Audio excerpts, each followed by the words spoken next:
राजधानी दिल्लीतील जंतर मंतरवरच्या लाठीचार्जवरून राज्याचे उच्च आणि तंत्र शिक्षण मंत्री चंद्रकांत पाटील यांनी प्रतिक्रिया देताना एक मोठा अजब दावा केलाय।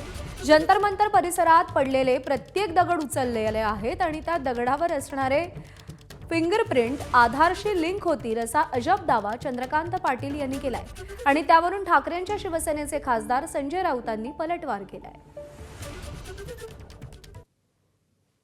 दिल्ली पोलिसांनी एक फार मोठा रिपोर्ट त्या सगळ्या आंदोलनामध्ये असणाऱ्या संख्येचं बायफर्गेशन त्यांनी दिलंय की ज्याच्यामध्ये जे जे होते त्यातले किती जण कुठल्या कुठल्या गुन्ह्यामध्ये होते असं एक पोलिसांनी अनालिसिस केलंय। तिथे पडलेला एवढंसं दगड पण आम्ही कलेक्ट केला आहे आणि त्याच्यावर साधे जरी बोटाचे फुटप्रिंट्स असतील तर ते आता आधारशी लिंक होतील। एका बाजूने राहुल गांधी आरोप करतायत की अमित भाईंनी हा लाठीचार्ज करायला लावला, दुसऱ्या बाजूने पोलिसांनी त्यांच्या ॲडव्हान्स टेक्नॉलॉजीच्या आधारे आकडेवारी दिली आहे।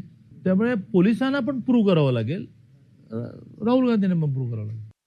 या त्यांच्या शोधाबद्दल देवेंद्र फडणवीस यांनी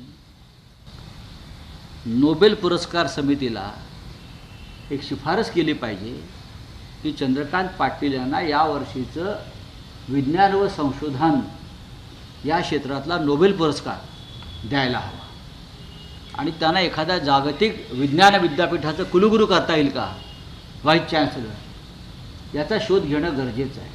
कारण इतका मोठा शोध आतापर्यंत कोणी लागला नव्हता की दगडावरच्या हातांचे ठसे बरं का घेऊन ते आधार कार्डला लिंक करायचे। ते ज्यांनी आधार कार्डची निर्माण केलं ते नंदन निलकणी जे आहेत तर ते 2 दिवस कोमात गेले हा नवीन शोध ऐकून। त्यांना सुचत नाही आहे काय करावं आहे, की मला कसं नाही समजलं। दरम्यान चंद्रकांत पाटील यांच्या या अजब दाव्यावर महाराष्ट्र काँग्रेसचीही प्रतिक्रिया आली आहे, तीही पाहूया। चंद्रकांत दादा जंतर मंतरवरील आंदोलक विद्यार्थ्यांचे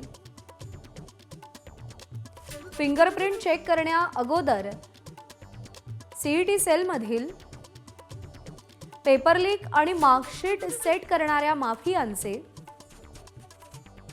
फिंगरप्रिंट चेक करा, नाहीतर तुम्ही मोजू शकणार नाही।